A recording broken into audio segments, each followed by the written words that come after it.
बिस्मिल्लाहिर्रहमानिर्रहीम। शुरू करता हूँ अल्लाह के नाम से जो बड़ा मेहरबान निहायत रहम करने वाला है। कदीम ज़माने की वो सरज़मीन जहाँ हवा भी सर्द थी और लोग भी सख्त दिल, वहाँ एक बच्चा पैदा हुआ जिसने किस्मत के अंधेरों को चीर कर रोशनी पैदा की। ये बच्चा बाद में दुनिया के नक्शे पर ऐसा नाम बन गया जो सदियों तक गूंजता रहा। ये है कहानी एक चरवाहे के बेटे की जिसने आधी दुनिया को अपने घोड़ों के नीचे रौंद डाला।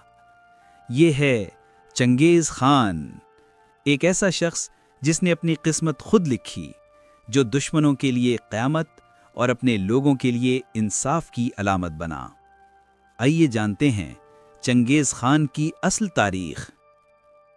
अगर आपको ये कहानी पसंद आ रही है तो अभी वीडियो को लाइक करें और चैनल को सब्सक्राइब ज़रूर करें, क्योंकि आगे इस कहानी में वो राज छुपे हैं जो शायद आपने पहले कभी नहीं सुने होंगे। मैं हूँ रिजवान और आप देख रहे हैं रिजवान आबिदाबाद, जहां हर कहानी एक नई तारीख बनाती है। चंगेज़ खान, जिसका नाम सुनते ही दुनिया की तारीख के सबसे ताकतवर और बेरहम फातिह का तसव्वुर जहन में आता है। वो एक ऐसा शख्स था जिसने अपनी ज़िंदगी की शुरुआत गुर्बत, भूख और मुश्किलात में की, लेकिन आखिरकार पूरी दुनिया को हिला के रख दिया। उसका असल नाम तैमूजन था। वो 12वीं सदी में मंगोलिया के एक कबीले में पैदा हुआ। उसके वालिद यसुगई एक कबीले के सरदार थे, मगर किस्मत ने तैमूजन पर इब्तिदा ही से सख्ती दिखाई। जब वो सिर्फ 9 बरस का था तो उसके वालिद को दुश्मन कबीले ने जहर दे दिया। इसके बाद उसका खानदान बेयार व मददगार रह गया। कबीले ने उन सब को छोड़ दिया और यूं तैमूजन, उसकी माँ और बहन भाई जंगलों और पहाड़ों में जिंदगी गुजारने पर मजबूर हो गए। वो दरिया का पानी पीकर शिकार किए गए जानवरों का गोश्त खाकर जिंदा रहे। इन्हीं मुश्किल हालात में तैमूजन ने दुनिया का सबसे कीमती सबक सीखा: ताकत के बगैर कोई इज्जत नहीं देता। जब वो बड़ा हुआ तो उसने अपनी जिंदगी का मकसद तय कर लिया कि वो एक दिन उन सब कबीलों को मुत्तहिद करेगा जिन्होंने उसे और उसके ख़ानदान को जलील किया। मंगोल कबाइल उस वक्त आपस में बटे हुए थे। हर कबीला अपने सरदार के मातहत था और एक दूसरे से नफरत करता था। तैमूजन ने अपनी जहानत, अज़्म और सब्र से एक एक कबीले को अपने साथ मिलाना शुरू किया, कभी दोस्ती से, कभी वादे से, और जहाँ ज़रूरत पड़ी वहाँ तलवार से। वो वादा निभाने वाला, इंसाफ पसंद और अपने साथियों के साथ बराबर का सलूक करने वाला इंसान था। अगर कोई जंगजू बहादुरी दिखाता तो चाहे वो किसी गरीब खानदान से हो, तैमूजन उसे इनाम देता। सालों की लड़ाइयों, इत्तेहादों और कुर्बानियों के बाद आखिरकार सन 1206 में तमाम मंगोल कबीले एक झंडे तले जमा हो गए। उसी दिन एक अजीम इज्तिमा में तैमूजन को चंगेज़ खान का लक़ब दिया गया। चंगेज़ का मतलब था आलमगीर, यानी पूरी दुनिया का बादशाह। ये वो लम्हा था जब तारीख ने एक नए दौर का आगाज देखा। चंगेज़ खान ने अपनी फौज को असरे नौ मुनज़्ज़म किया। वो जानता था कि सिर्फ ताकत नहीं बल्कि नज़्म व दब्त भी ज़रूरी है। उसने अपनी फौज को 10, 100, 1000 और 10,000 की ग्रुप्स में तकसीम किया। हर सिपाही अपने सरदार का वफादार था। जंग के वक्त उसका हुक्म आखिरी समझा जाता। चंगेज़ खान की फौज दुनिया की तेज़ तरीन फौज थी। घोड़े उसका सबसे बड़ा हथियार थे। हर सिपाही एक से ज़्यादा घोड़े रखता ताकि सफ़र के दौरान थकने पर दूसरा इस्तेमाल करे। चंगेज़ खान ने अपनी फतूहात का आगाज़ करीब की रियासतों से किया। सबसे पहले उसने तातार कबीले को ख़त्म किया, जिन्होंने उसके वालिद को जहर दिया। फिर एक के बाद एक कबीला उसके आगे झुकता चला गया। कुछ ही सालों में उसने पूरे मंगोलिया को मुत्तहिद कर लिया। अब उसकी नज़रें सरहदों के पार थीं। सबसे पहले उसने शुमाली चीन की तरफ पेशकदमी की। चीन उस वक्त कई हिस्सों में बटा हुआ था। चंगेज़ खान ने अपनी फौजी हिकमत अमली के जरिए चीनी शहरों को एक एक करके फतह करना शुरू किया। दीवारें चीन के करीब किले तबाह हुए और आखिरकार शुमाली चीन का बड़ा हिस्सा उसके कब्जे में आ गया। फिर उसकी नज़रें मुड़ी मगरिब की जानिब, जहाँ थी ख्वारिज़्म सल्तनत। ये सल्तनत आज के ईरान, अफ़गानिस्तान और वस्ती एशिया के इलाकों पर फैली हुई थी।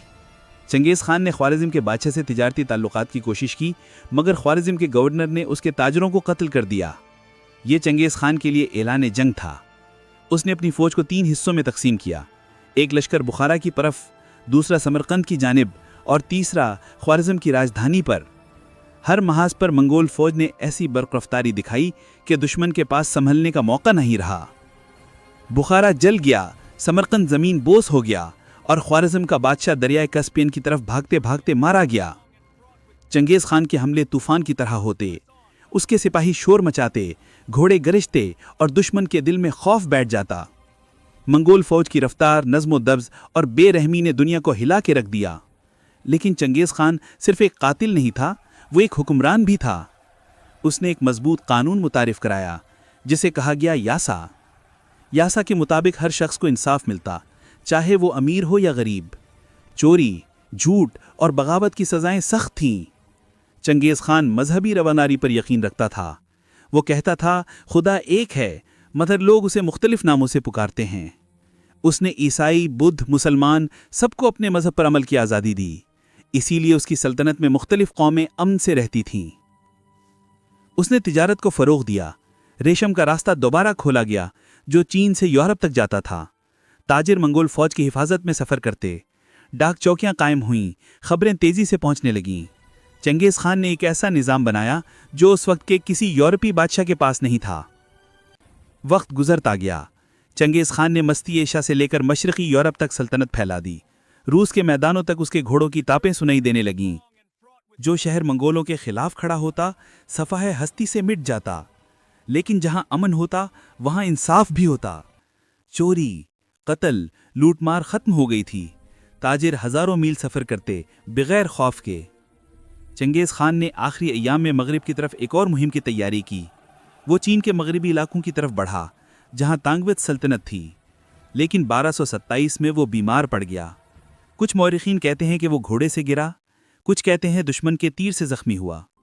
اس کی موت آج تک ایک راز ہے۔ چنگیز خان کے بعد بھی سلطنت ختم نہ ہوئی۔ اس کے بیٹے اور پوتے فتوحات جاری رکھتے رہے۔ اس کے پوتے قبلائی خان نے چین میں یوان سلطنت قائم کی، جو کئی دہائیوں تک قائم رہی۔ اس کی لاش خفیہ طور پر دفن کی گئی۔ کہا جاتا ہے اس کی قبر کی جگہ راز رکھنے کے لیے وہاں موجود سب لوگوں کو مار دیا گیا۔ آج تک کوئی نہیں جانتا چنگیز خان کہاں دفن ہے۔ دنیا کے کچھ لوگ اسے ظالم کہتے ہیں کیونکہ اس کے ہاتھوں لاکھوں لوگ مارے گئے، اور کچھ اسے عظیم حکمران سمجھتے ہیں کیونکہ اس نے منتشر قوم کو متحد کیا۔ وہ ایک فاتح بھی تھا، ایک مسلح بھی، ایک خونخوار جنگجو بھی اور ایک انصاف پسند بادشاہ بھی۔ چنگیز خان کی زندگی ہمیں ایک سبق دیتی ہے کہ اگر انسان میں حوصلہ، عزم اور مقصد ہو تو وہ دنیا کی سب سے بڑی طاقت بن سکتا ہے۔ اس نے دنیا کو خوف سے فتح کیا، مگر اپنی ذہانت سے تاریخ میں امر ہو گیا۔ چاہے تاریخ اسے ظالم کہے یا عظیم، چنگیز خان ایک ایسا باب ہے جو انسانیت کے سفر سے الگ نہیں کیا جا سکتا۔ اس کا نام آج بھی منگولیا کے آسمانوں میں گونجتا ہے، جہاں لوگ فخر سے کہتے ہیں ہم چنگیز خان کی قوم ہیں۔ اگر آپ کو یہ ویڈیو پسند آئی ہو تو لائک، سبسکرائب اور شیئر ضرور کریں۔ میں ہوں رضوان اور آپ دیکھ رہے ہیں یوٹیوب چینل رضوان، جہاں تاریخ زندہ ہوتی ہے الفاظ میں نہیں، کہانیوں میں۔